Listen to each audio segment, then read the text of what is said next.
안녕하세요. 자, 오늘은 생물종이란 무엇인가를 주제로 이제 얘기를 해보도록 하겠습니다. 자, 이 질문은 생물종을 분류하는 그런 기준이 무엇인지, 가장 적절한 기준이 무엇인지에 대한 어떤 분류학 내에서 다루는 그런 질문일 수도 있고요. 한편으로는 생물종이란 도대체 어떤 성격의 존재인지에 관한 질문일 수도 있습니다. 자, 이건 일종의 형이상학이 될 수도 있고요. 자, 이게 한편으로는 상당히 그 분류학, 이론 생물학에 가까운 얘기일 수도 있으면서도 한편으로는 아주 형이상학적인, 아주 또 철학의 아주 도대체 세계에 존재하는 게 도대체 무엇인지에 관한 질문일 수도 있는 거니까요. 또 아주 재밌는 얘기가 될 수 있을 것 같습니다. 자, 이걸 살펴보기 위해서 우선 린네식 분류 체계를 보도록 하죠. 린네식 분류 체계는 일종의 그릇입니다. 그래서 가장 큰 그릇, 이거 킹덤이죠. 이거 동물계라고 하는 큰 그릇에다가 이제 더 작은 그릇들을 집어넣는 거죠. 그런 식으로 보면 되는데요. 그래서 그게 이제 이 그릇의 이름이 종속, 과목, 강문계입니다. 종은 가장 작은 그릇이고요. 개는 매우 큰 그릇이에요. 그래서 예를 들면 호모사피엔스라고 하는 종은 어떤 애들이냐면 바로 우리들이 이제 호모사피엔스죠. 이 호모사피엔스는 넓은 이마와 얇은 해골뼈를 가진 호모속입니다. 호모속. 그래서 이 호모사피엔스는 바로 이 호모라고 하는 더 큰 그릇의 작은 그릇으로 들어갈 수 있습니다. 그럼 호모는 뭘까요? 호모속이라고 하는 그릇은 요 큰 그릇이죠. 요 큰 그릇은 이제 직립을 할 수 있고 그 다음에 큰 뇌를 가진 호미니드예요. 그러니까 호미니드과 중에서 바로 이런 특성을 가지고 있는 애들을 모아서 이제 호모속이라고 부르는 거고요. 그 그릇이 이제 여기 쏙 들어가는 겁니다. 여기.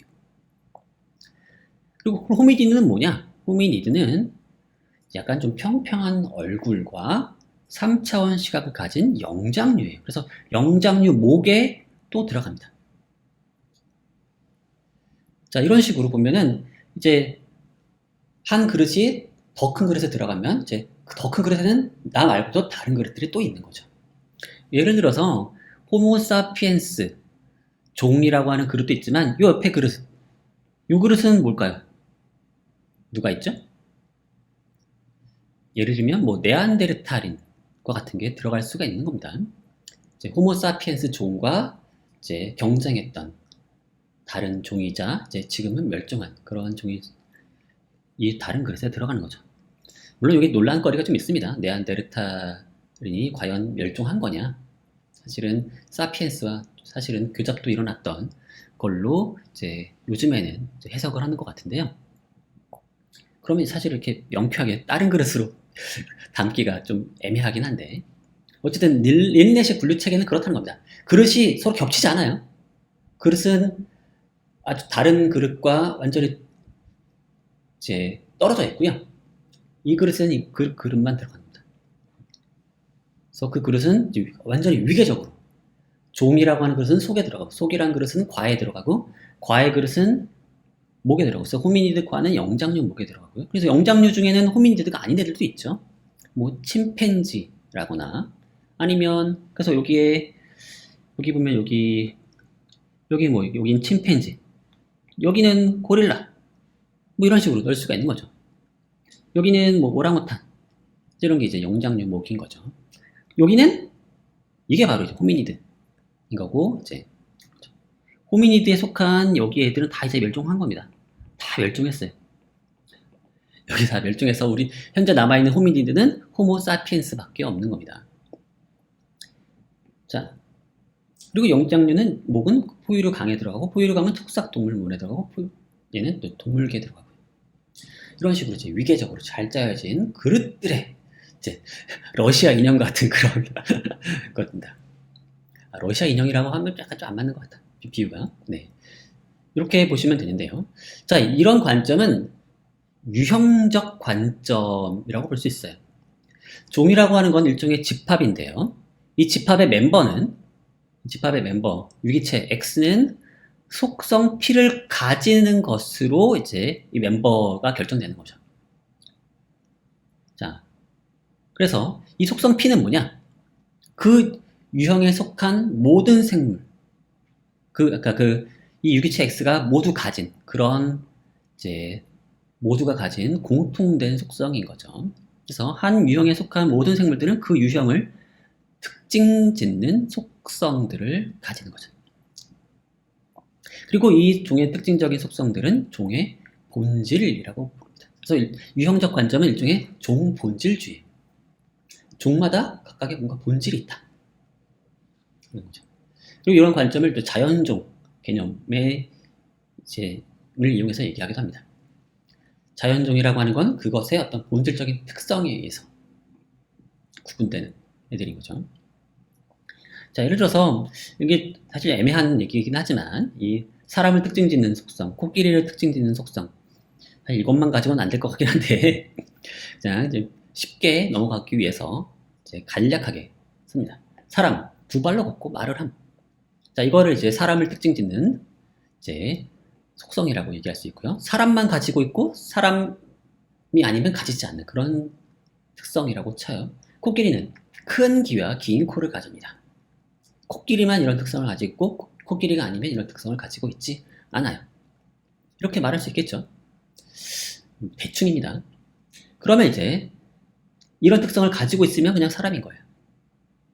자, 그런 특성을 가진 사람, 유기체들을 모으면 그게 바로 사람이라고 하는 종이 되는 거고요. 사람은 일종의 그릇인 거죠. 사람이라고 하는 종은 일종의 그릇이고요. 코끼리라고 하는 것도 일종의 그릇인 거죠. 아시겠죠? 이렇게 그릇으로서 이제 종을 얘기할 수가 있습니다. 그리고 그 그릇에 누가 들어갈지는 속성을 통해서 결정하는 거죠. 자, 이런 식의 관점은 사실은 생물학보다도 다른 곳에서 훨씬 더 잘 적용됩니다, 원래는. 예를 들어서 화학 같은 거 보세요. 화학의 원소들은 그네들의 어떤 본질적인 속성에 의해서 결정되죠. 자, 금은 뭐냐? 금은 원자번호 79, 다시 말해서 원자 핵 속에 양성자가 79개 있고 그 주변을 79개의 전자가 돌고 있으면 그게 금인 거죠. 바로 그런 특성을 가지고 있어야만 금인 거고 그런 특성을 가지고 있지 않으면 금이 아닌 겁니다. 아무리 겉보기에 비슷해 보여도 노란색 띠고 약간 반짝반짝한다고 해서 다 금이 아니에요. 황철석이라고 하는 애는 겉보기에 금처럼 보이지만 아니에요. 걔는 그냥 화합물이죠. 그래서 그런 식으로 이제 원소들을 구분할 수 있는데 그런 것들을 이제 우리 보통 자연종이라고 합니다. 겉보기 유사성이 아닌 기본적인 속성의 동일성을 통해서 구분할 수 있는 구분된 어떤 그룹핑, 그걸 이제 자연종이라고 부르는 거죠. 그럼 과연 생물종은 자연종이라고 정말 말할 수 있을까요? 바로 앞에서는 그런 식의 관점을 통해서 우리는 분류를 할 수 있는 것처럼 얘기를 했지만 진짜 그게 될까요? 잘 되나요? 많은 어려움이 있습니다. 자, 여기 보세요. 어떤 나비네요. 자, 되게 어려운 이름의 나비입니다. 이제 생물학에서 쓰는 학명은 다 어려워요. 다 어려워요. 뭐 매우 어려운 그런 나비 종이 있는데요. 어때요? 이게 지금 하나의 종으로 보이세요, 여러분? 딱 봐도 일단 이 왼쪽과 오른쪽이 달라 보이죠? 자, 위 왼쪽에 있는 애들과 오른쪽에 있는 애들을 같은 종이라고 부를 수 있어요, 여러분? 아마추어니까 여러분 잘 모르겠죠. 이거 그냥 전문가가 하면 되는 거 아니냐 할 수 있는데 전문가도 사실 되게 어려운 문제입니다, 이게. 물론 전문가들은 이걸 보고서 이제 얘기할 수 있어요. 아, 얘네들은 같은 종인데 얘네들은 수컷이고 얘네들 암컷입니다. 암컷은 대충 이런 빛깔을 띠고요. 수컷은 대충 이런 빛깔을 띱니다. 그렇게 보니까 그러네요. 대충 느낌이 있죠. 근데 그렇게 구분을 했다고 해도 남는 문제가 있어요. A, B, C, D, E, F 이거 어떻게 할 겁니까? 도대체 얘랑 얘랑 같다고 말할 수 있어요? 얘랑 얘랑 같다고 할 수 있어요? 도대체 뭐가 같은 거죠? 뭐가 같은지 콕 집어서 이 모든 애들이 동일하게 가지고 있는 속성을 콕 집어서 얘기할 수 있을까요? 전문가라고 그걸 할 수 있나요? 그거 말로 표현하기가 되게 어렵습니다. 결국 유사성에 의존을 할 수 있는데 유사성이라고는 상당히 애매한 개념인 거죠. 그래서 종을 보게 되면 사실은 종에 속한 개체들이 매우 다르고 도대체가 하나의 공통된 속성을 딱 뽑아내기가 이 종 모두가 종의 구성원들이 모두 가지고 있으면서 다른 애들은 가지고 있지 않은 그런 속성을 뽑아내는 게 쉽지가 않아요. 자, 더 어려운 문제는 뭐냐면요. 같은 종 내에서도 차이가 많다는 걸 방금 전에 얘기 드렸지만 그걸 우리는 심지어 이제 아종이나 품종 이런 방식으로 분류를 하기도 합니다. 호랑이라고 하는 종이 있으면 호랑이라는 종 내에는 시베리아 호랑이, 자바 호랑이, 인도, 말레이시안 호랑이, 수마트로 호랑이 이런 식의 여러 아종들이 있어요. 자, 그러면 여기 품종들이 있죠. 개들도 보면 품종이 엄청 다양합니다. 얘네들을 왜 하나의 종이라고 불러야 할까요? 자, 우리가 아종이나 품종을 구별할 줄 안다는 거는 그 뭐냐면 종 내에서도 다시 또 그룹핑이 가능하다는 거죠. 그렇죠? 시베리아 호랑이라고 하는 애들은 얘네들끼리 좀 비슷해요. 그래서 다른 애들과 구별되는 게 있습니다. 자바 호랑이 나름의 또 구별되는 특징이 있어요. 그럼 이런 차이를 가지고서 얘네들 각각의 별개의 종이라고 하면 안 될까요? 왜 하필 호랑이라고 하는 종을 가장 어떤 그 중요한 그릇으로 즉 사실 그 린네시 분류책에서 종은 아주 중요한 위치를 차지합니다. 종은 가장 분류의 최소 단위라고 말해요. 근데 최소 단위인데 그 안에 또 분류를 하고 있으면 이상하잖아요.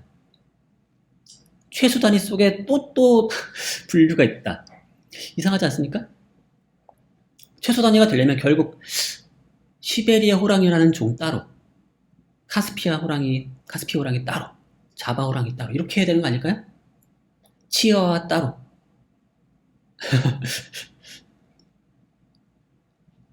이런 식으로 해야 되는 거 아닌가요? 도대체 종이 뭔가 특별한 그 지위는 어디서 오는 걸까요? 자, 이에 대해서 다윈이 오래전에 얘기한 게 있습니다. 다윈이 종의기원에서 바로 이런 얘기를 하고 있는데요.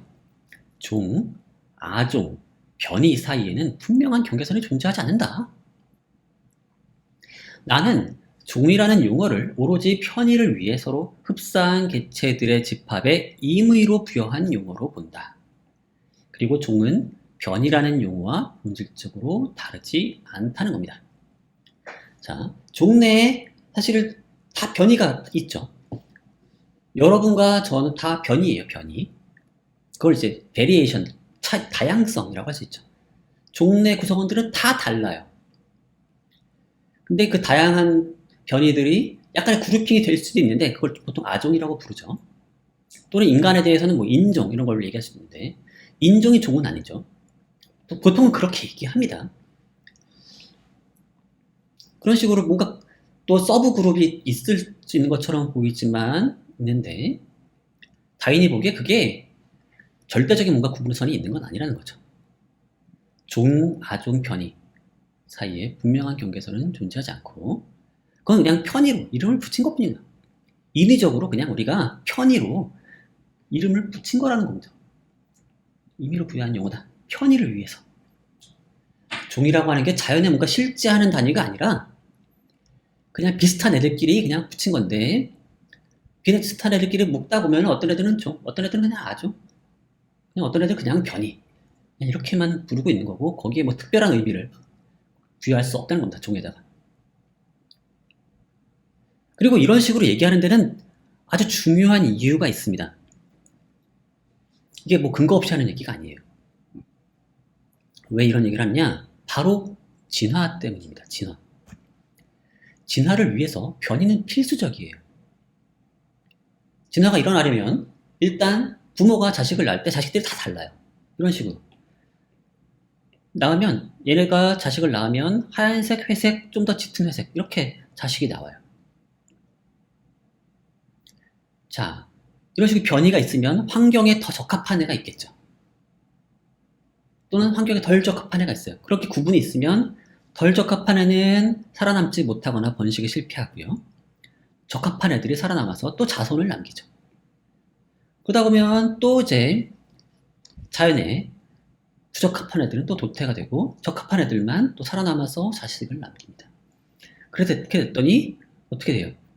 이 회색이었던 부모 아래에서, 이 선조 아래에서, 조상 아래에서 좀 더 진한 애들이 남게 됐네요. 아마도 이 환경이 좀 어두운 환경이었다면 이게 보호색 역할을 할 수도 있었겠죠.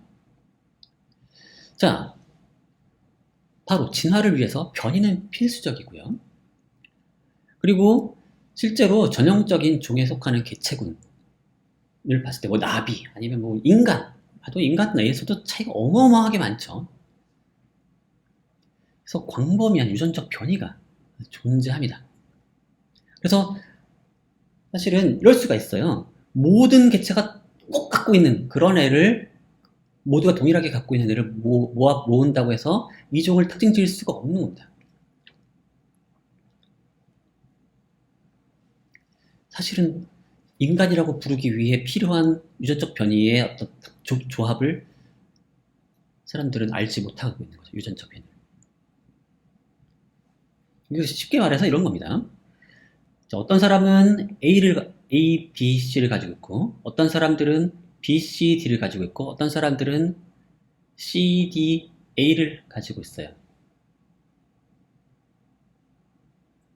C, D, E를 가지고 있다고 할게요.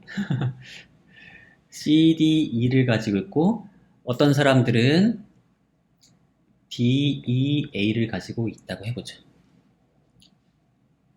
다 비슷하죠.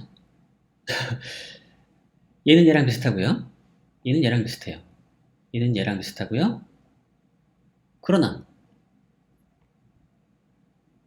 모두가 공유하고 있는 건 없죠. 인간도 이럴 수 있는 겁니다.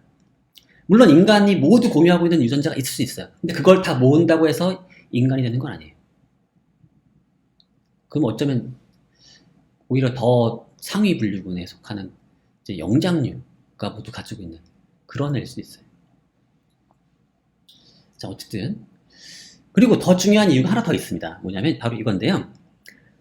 자, 종국에 서로 다른 변이들이 이제 환경적 차이에 의해서 차츰차츰 이제 분리돼 나가서 서로 다른 종이 될 수가 있어요. 바로 진화론은 바로 그걸 허용하고 있는 거죠. 처음에 그냥 같은 종 내의 변이에 불과했어요.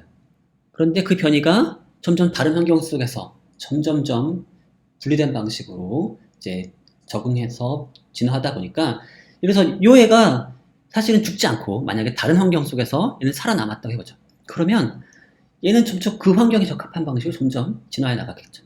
그러고 나면 어느 순간인가 서로 별개의 종으로 분화됐다라고 말할 수 있는 시점이 생기는데 문제는 정확히 어느 시점에 별개의 종이 됐는지를 말하는 건 매우 어려운 거죠. 이건 사실은 매우 점진적인 문제이기 때문에 그 둘 사이 변이와 변이와 별개의 종 사이에 어떤 엄밀한 분명한 경계선이 있는 건 아니라는 거죠. 근데 처음에 우리 둘 되게 다르네 하다가 이게 세대가 세대 거치면서 진짜 많이 다르네 이게 돼서 우린 진짜 다른 종인가 보다 라고 말할 시점이 언젠가 오기 마련인 건데 도대체 언제 다른 종이 됐는지 알 수는 없다는 거죠. 그래서 바로 종-아종 변이라고 하는 게 이런 게 다 연속선상에 있는 거죠. 종이랑은 그래서 특별한 어떤 지위를 가지고 있지 않은 거죠. 최소 그릇, 분류의 최소 단위, 가장 작은 그릇으로서의 지위는 없다는 겁니다. 자, 다윈이 이렇게 얘기할 때 보면은 두 가지가 보이죠.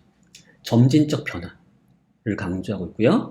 종 내의 다양성, 강조하고 있고 어떤 공통점이라는 건 찾기가 어렵다고 하는 거. 그런 어려움을 아주 중요하게 가져오고 있는 거죠.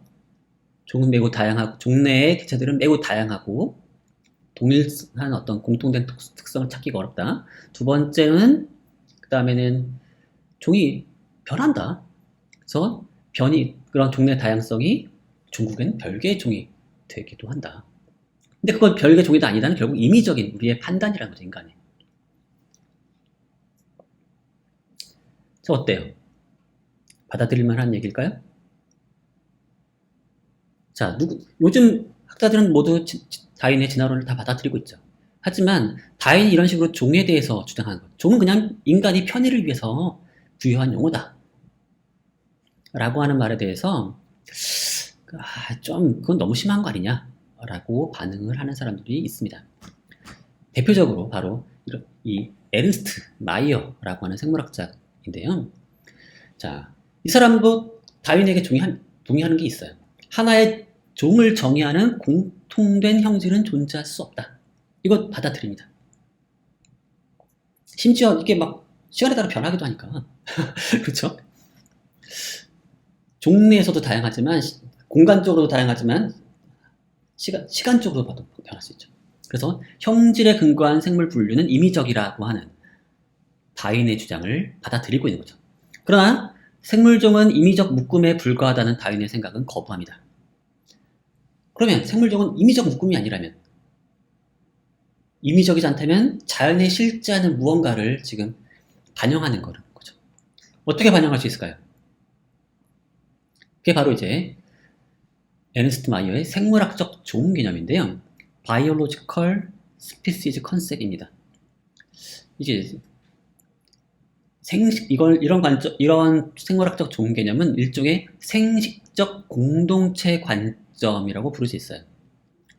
그래서 이 사람이 한 말을 그대로 인용을 해보면, 종은 다른 집단과 생식적으로 격리되고 같은 집단 내에서 상호 교배하여 생식 능력이 있는 자손을 낳는 것이 실제로 또는 잠재적으로 이루어지는 자연 집단이다. 그러니까 상호 교배의 가능성을 가지고 종을 이제 구분하는 거죠. 교배가 가능하면 같은 종이고 교배가 불가능하면 다른 종이라는 겁니다. 따라서 변이, 아종, 종의 구분은 임의적이지 않은 거죠. 이 변이나 아종은 다 어때요? 별개의 아종이라 하더라도 상호 교배가 가능하죠. 변이들도 상호 교배 가능해요. 하지만 다른 종은 상호 교배가 안 될 거라는 겁니다. 자, 이 기준을 이용하면 이제 어떻게 되느냐? 자, 여기 보시면 노새가 있습니다.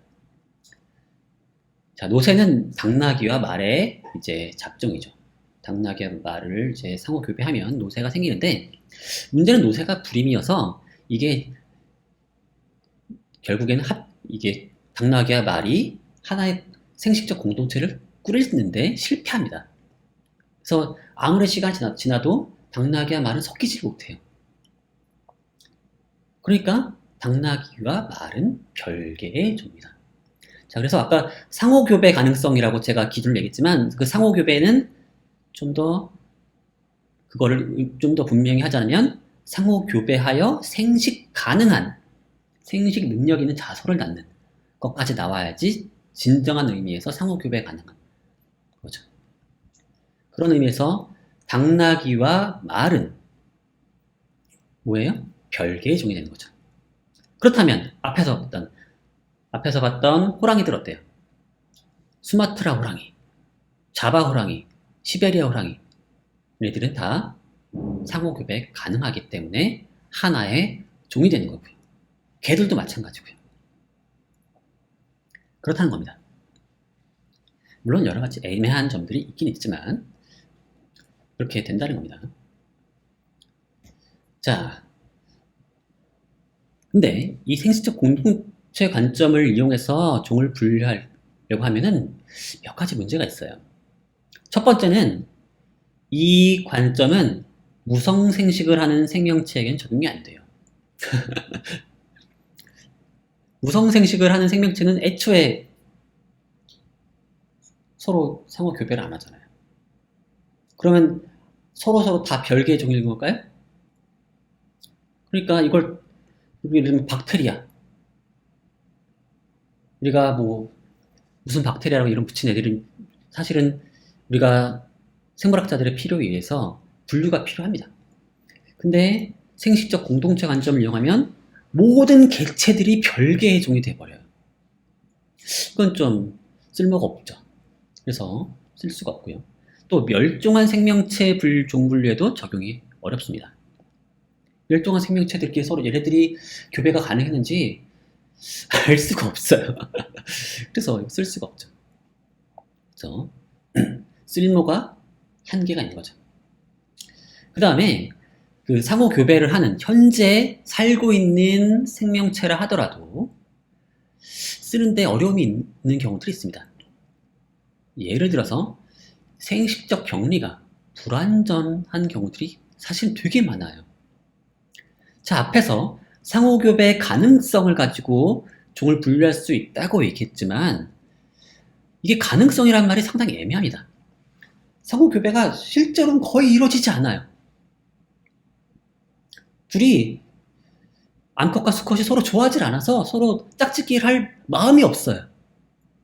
근데 실험실에서 인위적으로 둘을 가둬놓고서 있으면 생식을 하거나 아니면 뭐 인위적으로 이제 인공수정을 한다거나 그랬을 때는 교배가 돼서 정상적으로 이제 자식이 만들어지는 경우가 있습니다. 그럴 때 어떻게 할 거예요? 그건 상호교배가 가능한 경우로 봐야 될까요? 불가능한 경우로 봐야 될까요? 사실 어쩌면 둘이 자연 상태에서는 서로 짝짓기를 안 한다는 거는 나름 이유가 있지 않겠어요? 벌써 심리적으로 생식적 장벽이 만들어지고 있는 거죠. 생리적으로 장벽이 있는 게 아니라 심리적으로 장벽이 둘 사이에 있는 겁니다. 그것도 일종의 장벽이라고 부를 수 있고 자연 상태에서 이미 둘이 갈라섰다고 봐야겠죠. 근데 또 그렇게 보는 관점일 수도 있지만 그게 또 실험실에서 이루어질 수 있고 나름 된다면 결국에 언젠간 또 다시 생식적 공동체를 꾸릴 가능성이 남아있는 거 아니냐 라고도 말할 수 있으니까 이게 애매한 점이 남아있는 거고요. 그리고 식물의 경우에 보면요, 식물은 우리가 명백하게도 다른 종이라고 구분하고 있는 애들끼리 서로 이제 교배를 시켜보잖아요. 그럼 너도 나도 잘 교배가 됩니다. 이종 교배가 상당히 흔해요. 만약에 이거를 다 허용해주면, 자, 이 식물들이 몽땅 하나의 종이 돼버리겠죠. 생식적 공동체 관점을 일관되게 적용을 해보면 서로 상호 교배가 가능하니까 이걸 아주 커다란 한 종이 돼버려요. 근데 이거는 또 쓸모가 없죠. 그런 식으로 얘네들을 전혀 달라 보이는 애들을 다 같은 종이라고 생식이 가능하다, 서로 상호 교배가 가능하다는 이유로 같은 종이라고 해버리면 또 이게 문제가 많은 거죠. 우리의 직관과도 너무 떨어져 보이고. 자, 그 다음에 마지막으로 고리종이라고 불리는 문제가 있습니다. 링 스피시즈라고 해서요. 보시면 여기 엔사티나 도롱뇽들이 캘리포니아 해변을 따라서 이제 이렇게 삽니다. 근데 얘네들이 여러 개 아종들로 나뉘어져 있습니다. 보시면 그림만 봐도 얘들이 이웃한 애들끼리는 좀 비슷한데 여기 있는 애들과 여기 있는 애들 좀 많이 다르죠. 자, 그리고 심지어 이게 보시면 겉보기에만 다른 게 아니라 교배도 같은 문제가 생겨요. 비슷한 애들끼리 보시면 교배가 돼요.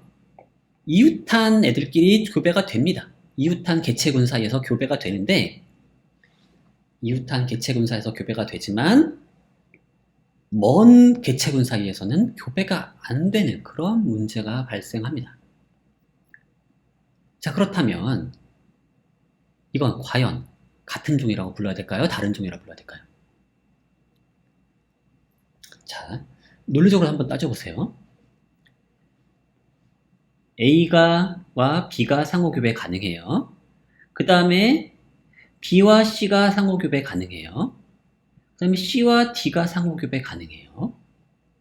그러면 A와 B 같은 종이죠. 그 다음에 B와 C 같은 종이죠. 아이고 죄송합니다. 그 다음에 C와 D가 같은 종이죠. A, B 같은 종, B, C 같은 종, C, D 같은 종. 그럼 같은 종, 같은 종, 같은 종이니까 결국 A와 D도 같은 종이겠죠. 그렇죠? 같다의 연쇄에 의해서 A와 D가 같은 종이 되어야 합니다. 그러나 A와 D가 상호교배 불가능하다면 A와 D는 어때야 돼요? 같은 종이 아니라고 해야 되겠죠. 그렇다면 이 상호교배 가능성이라고 하는 기준을 이용해서 우리는 A와 D가 같은 종이라고 해야 될지 다른 종이라고 해야 할지 애매한 문제가 발생하는 거죠. 자, 이런 도대체 애매성 왜 만들어지는 거냐? 사실 이거 다 진화론 때문인 거죠.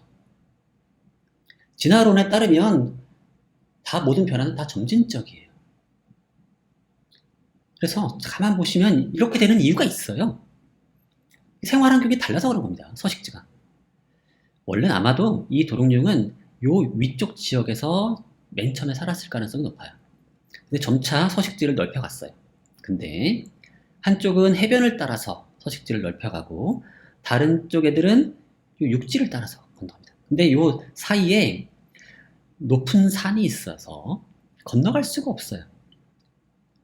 그러다 보니까 점점점 다른 형태로 진화해 나가고 또는 짝짓기 어떤 특성 같은 것도 서로 다르게 변해가는 거죠. 그러다 보니까 종국에 여기 사는 애와 여기 사는 애들 사이에 생식도 안 되는 일이 벌어지는 거죠.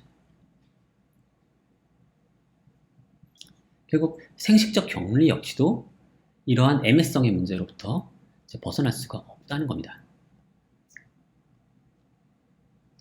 자, 이런 문제 때문에 일군의 학자들은 진화론을 좀 더 적극적으로 활용을 해서 분류를 해보자 라고 하는 사람들이 나타나기 시작했습니다. 자, 그렇게 만들어진 관점이 개통 발생적 관점이에요. 여기서 이에 따르면 생물종이란 특정한 시점에 조상을 공유함으로써 모종의 통일성을 유지하는 개체들의 집합이 됩니다. 그래서 A라고 하는 종은 뭐냐? 바로 여기, 죄송합니다. 여기.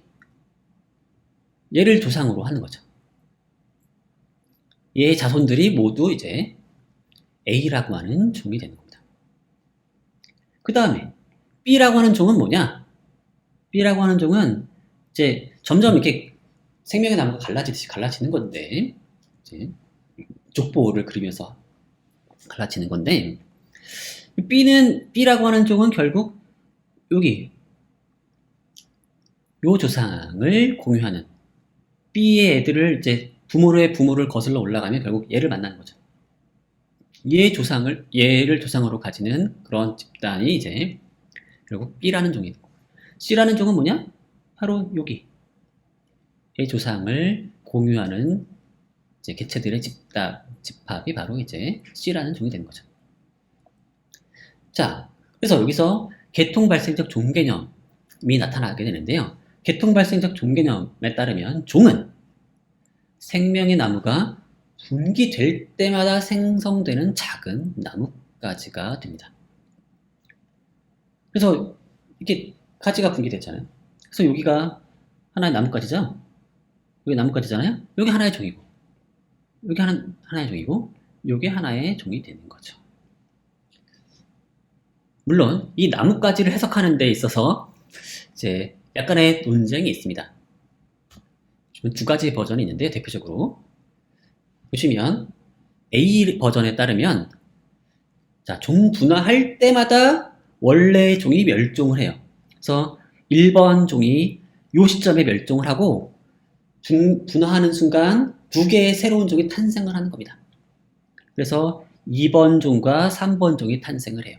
근데 만약에 또 3번 종이 중간에 또 여기서 분기가 일어납니다. 종분화 이벤트가 일어나면 그때 3번 종은 멸종을 하는 셈이 되고요. 4번 종과 5번 종이 새로 나타난다고 해석할 수가 있어요. 그래서 여기서는 나뭇가지가 어떻게 해석되는 겁니까? 분기점부터 분기점 사이, 그게 이제 나뭇가지가 되는 거죠. 그리고 그게 이제 하나의 종이 되는 거고요. 그래서 여기에서는 지금 종이 몇 개 있어요? 1, 2, 3, 4, 5. 5개의 종이 있는 거죠. 근데 동일한 진화의 나무를 보고서 다르게 해석하는 방법도 있습니다. 여기 보면 1번 종이 원래 있어요.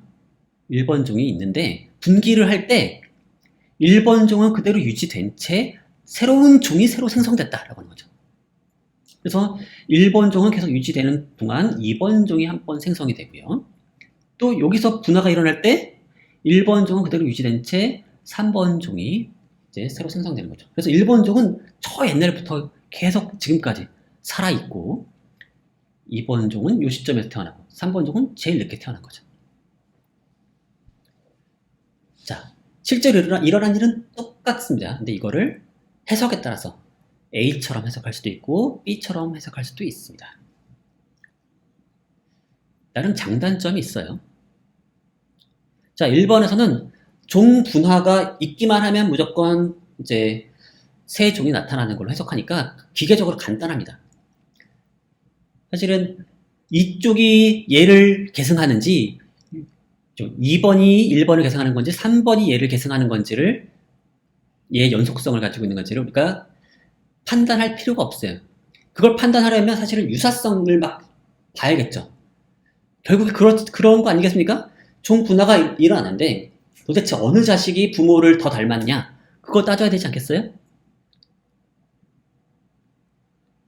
그런데 그런 걸 따지는 순간 더 복잡해지죠.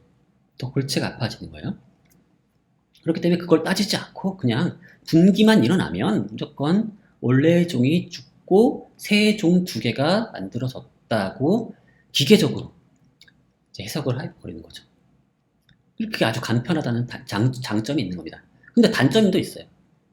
뭐냐면 기존의 종이 죽었다니. 그게 무슨 뜻이냐? 좀 이렇게 어색한 느낌이 있죠. 잘 살다가 얘는 죽은 게 아니라 결국 자손을 두고 낳은 건데 이게 왜 그런 거냐? 자, 이거를 가만 보시면 이게 그런 점이 좀 어색할 수가 있고요. 어색할 수 있고 실제로 보면 잘 보면 실제로 어느 한쪽이 더 닮았어요. 그걸 좀 반영할 필요도 있지 않냐라는 아이디어도 있는 겁니다. 근데 이게 그렇게 이상한 아이디어는 아닙니다. 왜냐하면 잘 보세요. 박테리아가 이제 이분법을 통해서 분열을 했다고 합시다. 그래서 자식 2개가 생겼어요. 얘가 1번이고 얘가 2번이고 얘가 3번이라고 칠 수 있겠죠? 그런 거죠. 자, 그러면 박테리아가 이분법을 통해서 분열을 했어요. 그러면 원래 박테리아는 어디 갔죠? 자, 이에 대한 한 가지 해석은 걔가 죽었다는 거죠. 이분법을 하는 순간 모체는 죽고 자식 둘이 만들어진 거죠.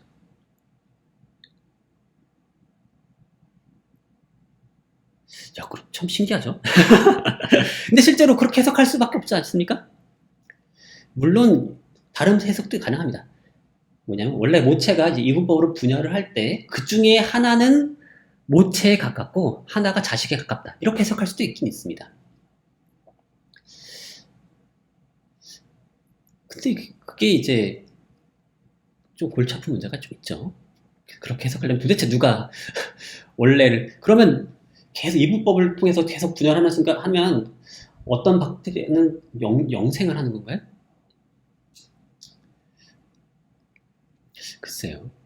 자, 그런 문제가 그렇기 때문에 이게 원래 종이 죽고 새 종이 태어났다라고 새 종 2개가 새로운 종 2개가 태어났다라고 하는 게 이상한 일은 아니다라는 거고요. 자, 그 다음에 얘의 장점과 단점은 얘를 뒤바꾸면 되는 거죠. B의 장점은 실제로 어떤 형질상의 연속성이 분명히 있기 때문에 걔를 유지시켜주는 방식으로, 걔를 반영하는 방식으로 얘를 쓴다는 거죠. 그렇게 하면 뭐 무채가 뭐냐 이 원래 종이 죽었다라고 말하는 것도 그런 이상한 해석도 좀 버릴 수도 있고, 자, 그렇게 할 수가 있다는 겁니다. 자, 이거는 이제 요 개통 발생적 종 개념 내에서의 이제 내부적인 논쟁이고요. 자, 근데 개통 발생적 종 개념은 그러면 이게 뭐가 좋은 거냐? 이걸 왜 우리가 써야 됐냐? 첫 번째, 다윈의 진화론이 주장하는 바를 상당히 다 받아들일 수 있습니다. 종내에 다양하다. 종내의 형질들이 매우 다양하다. 변이가 다양하다. 그 다음에 시간에 따라서 형질이 변화한다. 이것도 다 허용할 수가 있는 겁니다. 그래서 앞에서 보시면 이 시간에 따라서 여기 있는 애랑 보시면 여기 있는 애랑 여기 있는 애랑 안 닮을 수도 있죠. 점점점 야금야금 변화할 수 있죠. 맞죠?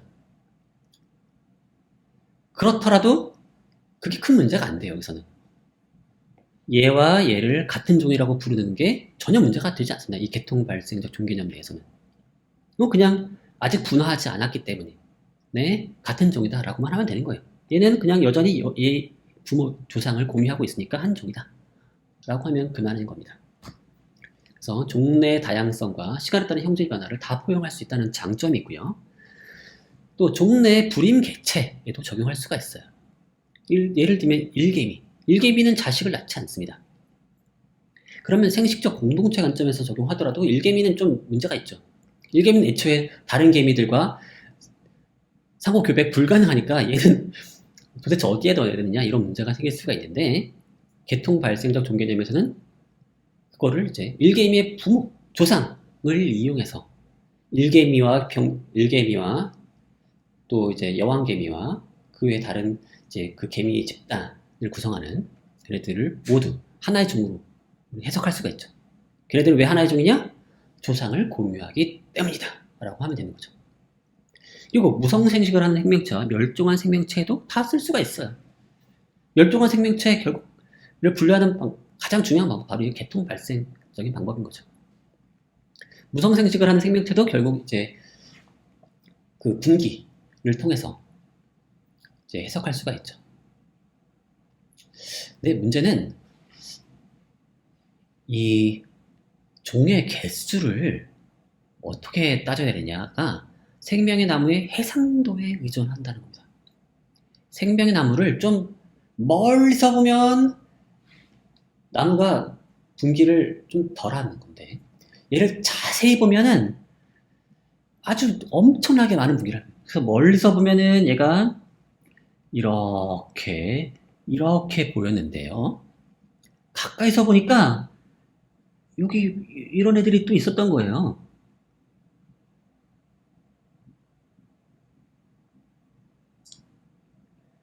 아주 짧은 가지들이 있을 수가 있죠. 그래서 얘네들은 잠깐 동안만 살다가 이제 멸종한 애들로 해석할 수도 있는데, 생각해보면 그렇죠. 당연히 그렇죠. 여러분들 족보를 한번 그려보세요. 어떤 라인은 족보를 그리다 보면은 결국 결혼을 하지 못하거나 자식을 낳지 못해서 그냥 끊긴 경우들, 대가 끊기는 경우들 있지 않습니까? 그런 걸 생각해 볼 수 있죠. 마찬가지요. 자, 이런 그림들을 그릴 수 있잖아요. 이렇게 가까이서 봤더니 이렇게 수많은 가지들이 있다. 그러면 아까는 원래 어땠어요? 아까는 크게 이렇게 세 개의 종만 그릴 수 있었는데, 이런 식으로 또 해상도를 높여가지고 자세히 보면은 종이 벌써 엄청나게 많이 증가하죠. 벌써 여기서 종이 잘라지는 겁니다. 여기 하나, 여기 하나, 여기 하나, 뭐 이렇게 해가지고 엄청 많아지는 거죠. 그래서 해상도를 어떻게 하느냐, 우리 정하느냐에 따라서 종의 개수가 이렇게 많아졌다가 이렇게 줄어들었다가 할 수가 있는 겁니다. 그리고 무성생식에 적용이 가능하다고 했지만, 사실은 무성생식을 하는 생명체들은 어떻게 보면 끊임없이 분기하는 거 아닙니까? 그러면 결국 모두 또 다른 종 아니에요? 결국 그거를 분기하는 게 아니다라고 하려면 어떤 식으로 그걸 해석해야 되는 거죠? 결국 그걸 따지려면 또 유사성에 의존할 수밖에 없는 거 아닌가요? 그렇죠. 계통 발생적 기준만 가지고서 걔를 따지기가 참 어려운 점이 있다는 겁니다. 자, 근데 이 계통 발생적 종개념을 좀 더 진지하게 한번 우리가 따져보죠. 여러 가지 사고 실험을 해보는 건데요. 철학자들이 잘하는 겁니다. 자, 만약에 이런 지구에 여기 나비가 있는데요. 만약에 우주에 나간 우주선을 타고 화성에 갔더니 화성에 지구에서 봤던 나비랑 아주 똑같이 생긴 그런 유기체를 발견했다고 해봅시다. 뭐 매우 비현실적인 가정이긴 하지만 어쨌든 화성에서 지구의 나비와 아주 똑같이 생기고 심지어 상호 교배도 가능한 그런 유기체를 발견했다고 한번 가정해 보세요. 자, 이 1번과 이 2번 두 유기체를 같은 종이라고 할 수 있을까요?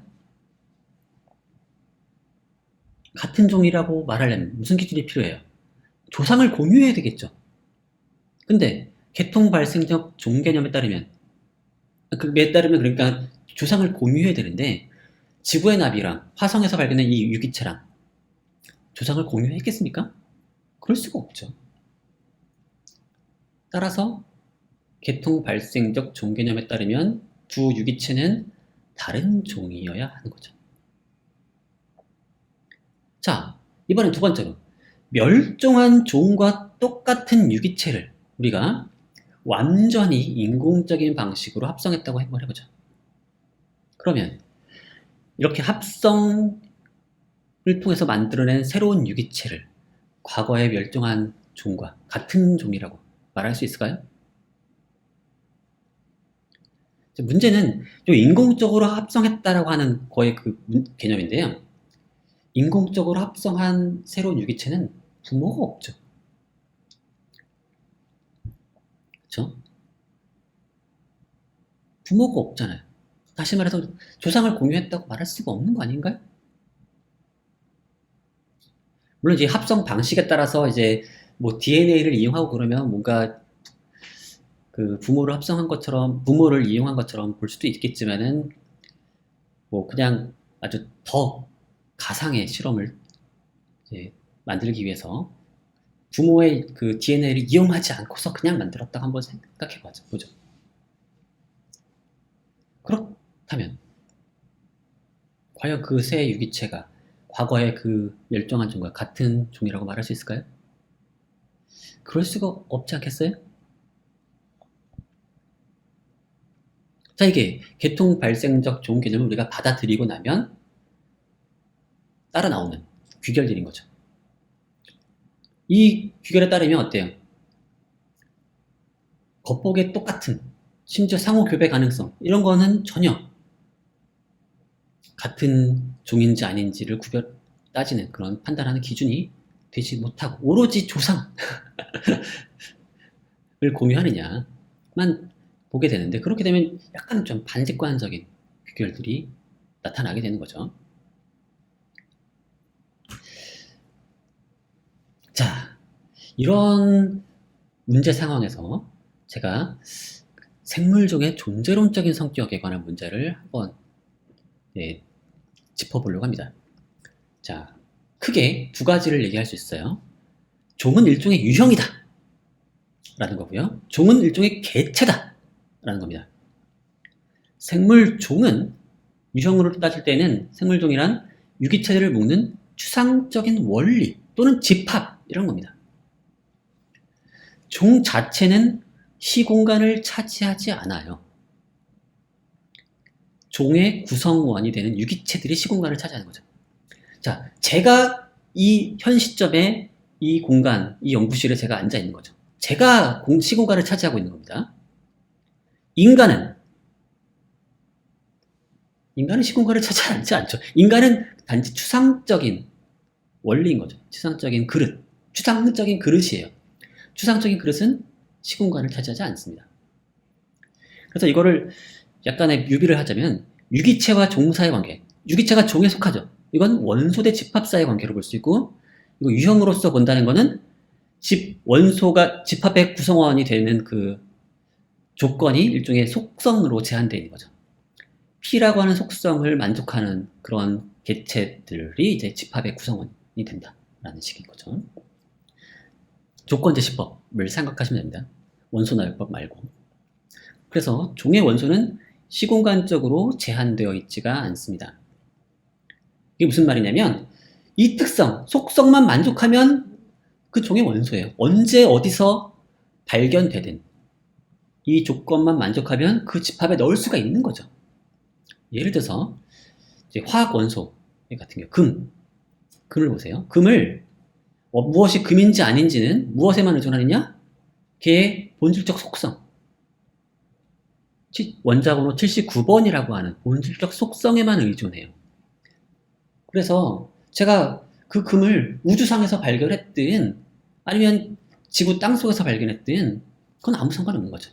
또는 심지어 제가 인공적으로 금을 합성했든 어쨌든 원자번호 79번을 만족하는, 그래서 양성자가 79개가 되는 그런 원소를 만들어내기만 하면 걔는 금인 거죠.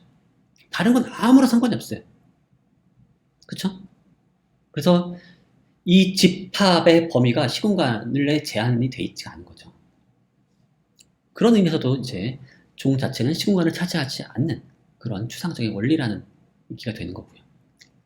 반면에 종을 개체로 본다는 건 뭐냐? 이거는 생물 종 그 자체를 일종의 생물학적 개체처럼 취급하는 겁니다. 자, 제가 마치 시공간을 차지하는 것처럼 저는 어느 시점인가 1970년대 언젠가 저는 태어나서 어디선가 태어났죠. 그래서 저는 어떤 시공간을 차지하면서 계속 움직이면서 다니고 있습니다. 그러다가 어느 시점인가 몇십 년 뒤엔 또 죽겠죠. 자, 생물종을 마치 시공간을 차지하는 개체처럼 취급하는 거죠. 다만 생물종은 좀 확장된 그런 개체인 거죠. 그래서 종은 개체처럼 특정 시공간에서 태어나서 특정 시공간에서 죽는 겁니다. 그렇게 취급할 수 있는 거죠. 종이 여기서 보면은 유형으로서의 종은 죽지 않아요. 종을 구성하는 원소가 더 이상 나오지 않을 뿐이지, 배가 끊겼다라고 하는 건 종을 구성하는 원소가 더 이상 증가하지 않는 것을 말할 뿐이지 종 자체가 죽은 건 아니죠. 유형으로서 따진다고 할 때는. 근데 개체로서 종을 따진다고 할 때는 개체는 특정 시공간에서 태어나서 특정 시공간에서 그 종의 마지막 개체가 죽으면 종도 죽는 겁니다. 종도 죽어버리는 거예요. 그렇게 따질 수 있다는 거죠. 그리고 이때 유기체와 종 사이의 관계는 원소 대 집합이 아니라 부분 대 전체의 관계예요. 마치 저를 구성하는 부분들이 있죠. 머리, 목, 팔, 몸통, 이런 부분들이 있죠. 마치 그런 부분들이 모여서 전체를 이루듯이 유기체와 종 사이도 마찬가지예요. 유기체들이 모여서 유기체들이 각각의 부분들로 채워져 가지고 종 전체가 되는 겁니다. 그 종의 부분들은 이제 하나의 종을 형성하기 위해서 시공간적으로 제한되어 있어요. 자, 보세요. 제 몸을 구성하는 부분들 다 어때요? 시공간적으로 다 연결되어 있죠. 목은 머리에 붙어 있어야 되죠. 팔도 어깨에 붙어 있어야 되고, 어깨는 몸통과 연결되어 있어야 되고요. 이렇게 붙어 있어야 됩니다. 서로 떨어질 수가 없죠. 구분이 되기 위해서. 마찬가지예요. 종의 부분들도 다른 부분들과 종을 구성하는 다른 부분과 시공간적으로 항상 연결되어 있어요. 어떤 종을 구성하는 유기체가 갑자기 전혀 상관없는 시공간에 탁하니 만들어질 수가 없죠. 종의 새로운 구성원인 유기체는 항상 부모로부터 태어나겠죠. 부모가 자식을 낳아야지만 세상에 나올 수가 있는 거죠. 그러니까 부모의 시공간적 위치로부터와 연결되어 있을 수밖에 없는 겁니다. 새로운 유기체는. 자, 이런 식으로 우리가 종을 정말로 살아있는 개체처럼 취급할 수가 있는 거죠.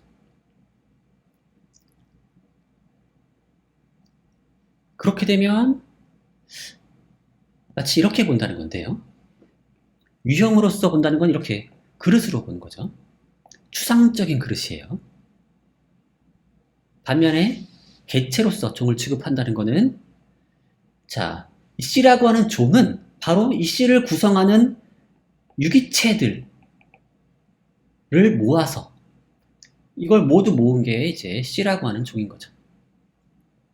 이 부분들이 모여 이룬 전체가 C라고 하는 종이고요. A라고 하는 종은 A를 구성하는 유기체들을 부분으로 가지는 전체가 되는 겁니다. 그래서 좀 앞에 부분이 여기 있고요. 뒷부분이 여기 있는 거죠. 앞부분 여기 있고 뒷부분 여기 있는 겁니다. 그렇죠? 이런 식으로 서로 그렇게 붙어 있어야 되는 거고요. 서로 붙어 있어야 되고, 이거 떨어질 수가 없는 겁니다. 반면에 여기서는 이 둘 사이의 관계는 전혀 중요하지 않죠. 그러니까 여기서 부분들이 서로 다 연결되어 있어야 되는 건데요. 쭈루리 연속적으로 연결되어 있어야 되지만, 종을 유형으로 볼 때는 종의 구성원들 사이의 관계는 전혀 중요하지 않죠. 종의 구성원들은 여기 있든 저기 있든 상관이 전혀 없는 겁니다. 특성만 만족하면 되는 거예요. 본질적 특성만. 자, 그러면 이런 식으로 종을 개체로서 바라보게 되면 어떤 장점이 있느냐? 앞에서 봤던 그 개통 발생적 종 개념의 특이한 귀결들을 되게 자연스럽게 해결할 수가 있습니다. 자, 예를 들어서 지구의 나비와 화성의 이 세 유기체 보세요. 지구와 화성에서 이런 유기체들을 만들었다면 각각의 어떤 그 생명의 나무를 그릴 수 있겠죠. 이 나비는 요 A라고 하는 종에 속하는 겁니다. 그리고 얘가 생명체라면 결국 화성의 어떤 이 생명의 나무에서 요 A'이라고 하는 종에 속하는 거죠. 자, 얘랑 아무리 똑같이 생겼다 하더라도 둘은 그냥 다른 개체인 거죠. 그렇지 않습니까? 그 얘기예요, 그냥. 둘은 다른 개체라는 의미에서 다른 종이라는 겁니다. 이 A와 A'은 그냥 정말로 서로 별개로 살고 있는 다른 개체라는 의미에서 다른 개체, 다른 종이라는 거죠. 마치 우리가 쌍둥이를 보고서 둘은 같은 개체라고 안 하죠? 그쵸? 쌍둥이를 보고 둘은 아주 비슷하게 생겼지만, 유전자도 거의 똑같지만, 둘을 같은 개체라고는 안 하는 것처럼, 마찬가지로 이 A와 이 A'도 다른 개체로서 다른 종이라고 하는 거죠. 너무나 당연한 얘기라는 겁니다. 그 다음으로 멸종한 개체를 우리가 합성해놨다고 하죠. 자, 여기 있는 이 오리주둥이 공룡을 우리가 만약에 합성했다고 칩시다. 이 합성한 개체 A'은 여기 A와 다른 라인에 있죠? 그냥 동떨어졌잖아요. A'은 완전히. 그러니까 다른 종이에요. 그냥 다른 개체인 거죠.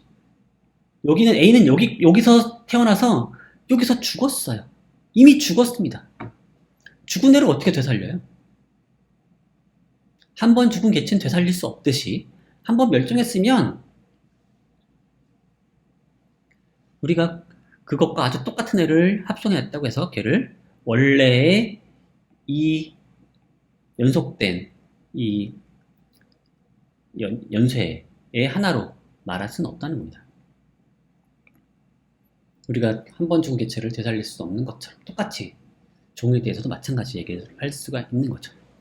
그래서 앞에서 나왔던 그 개통발생적 종개념의 특이한 귀결들이 그렇게 이상한 얘기가 아니라는 겁니다. 어떤 관점 하에서? 종을 개체로 간주하는 관점 하에서 그렇다는 겁니다. 자, 그리고 이거를 이제 좀 더 확장해 볼 수가 있는데요. 이건 좀 더 큰 시각으로 보는 건데, 지금 계속 좀 이 진화의 나무를 아주 진지하게 살펴보고 있는 건데요. 진화의 나무를 가만 보게 되면 결국 앞에서 우리가 좀 검토해 본 걸 보면은 분류의 기준, 종의 기준이라고 하는 게 상당히 좀 종의 분류 기준이 완벽한 하나를 찾기가 상당히 어렵다라고 얘기 드렸죠. 그렇다면 진정한 어떤 분류의 기준이 따로 있는데 우리가 아직 그걸 못 만들고 있는 건지, 그리고 진정한 어떤 자연의 분류 기준을 잘 우리가 못 찾아내고 있어서 이런 식으로 불완전한 기준들 가지고 하고 있는 건지, 아니면 원래 그게 어쩔 수 없는 건지, 이런 질문을 가질 수 있거든요. 자, 이에 대해서 이 생명의 나무를 좀 더 진지하게 우리가 보게 되면 어쩌면 이런 종분류의 다원성은 어쩌면 진화의 나무에 비롯된 어쩔 수 없는 결과, 당연한 결과라고 해석될 소지도 있습니다. 그게 바로 다음 그림인데요. 생명의 나무를 가만 보면 이 생명의 나무가 그렇게 일관되질 않습니다. 보면 대충 보면 이게 이렇게 점점 분기되는 방식으로 만들어진다고 얘기를 하지만 사실은 위치에 따라서 결국 가지를 생성하는 방식이 좀 더 달라요. 자, 가지를 생성해야 종이 분화되는 거죠. 그렇죠? 근데 가지를 생성하는 방식이 너무 다양해요. 이건 생식 방식의 문제일 수 있는데요. 일로 가다 보면은 이쪽은 세균입니다. 박테리아들은 이분법을 통해서 자식을 만들어내고요. 또 이쪽 위치에서는 어떤 일이 벌어지고 있냐면 원핵생물이 세균을 먹어버렸어요. 그래서 일종의 합체가 일어납니다. 이분법을 통해서 서로 짝짝짝짝 이제 자손을 만들어내던 애들이 서로 이제 합체를 한 거죠. 그래서 이제 도대체 이걸 어떻게 볼 거냐, 이런 거. 이런 일들이 종종 있습니다. 그 다음에 우리가 가장 잘 알고 있는 여기 부분, 여기 포유류 같은 걸 보시면은 여기는 잘 알다시피 유성생식을 하죠. 항상 짝을 만나야지 자식을 만들 수가 있어요. 그러니까 거기는 또 그런 나름의 방식의 가지치기를 하고 있는 거죠. 가지를 생성하고 있죠. 여기서 가지를 만들어내는 방식과 여기서 가지를 만들어내는 방식이 사실 마이크로하게 들여다보면은 사실 매우 다른 거죠. 이쪽은 보시면 항상 여기는 보시면 항상 이렇게 갈라지죠. 하지만 이쪽을 보시면 이쪽은 사실은 이렇게 돼요. 부모가 둘이 있어야지 자식이 적어도 하나 만들어지는 거잖아요. 그러니까 훨씬 더 그림이 다를 수밖에 없는 거죠. 그리고 이쪽을 보시면 여기 양치식물을 보면 얘는 유성생식과 무성생식을 이제 번갈아 가면서 이제 사용해서 생식을 하고 있으니까 또 이쪽도 가지를 만들어내는 방식이 또 독특하게 만들어지겠죠. 자, 그렇다면 결국 우리가 종을 분류한다는 건 결국 가지를 나눈다는 건데, 애초에 가지를 생성하는 방식 자체가 이렇게 진화의 위치에 따라서 서로 다르다면 결국 종을 분류하는 기준 역시도 다양해야 되는 게 아닐까요? 어떨까요?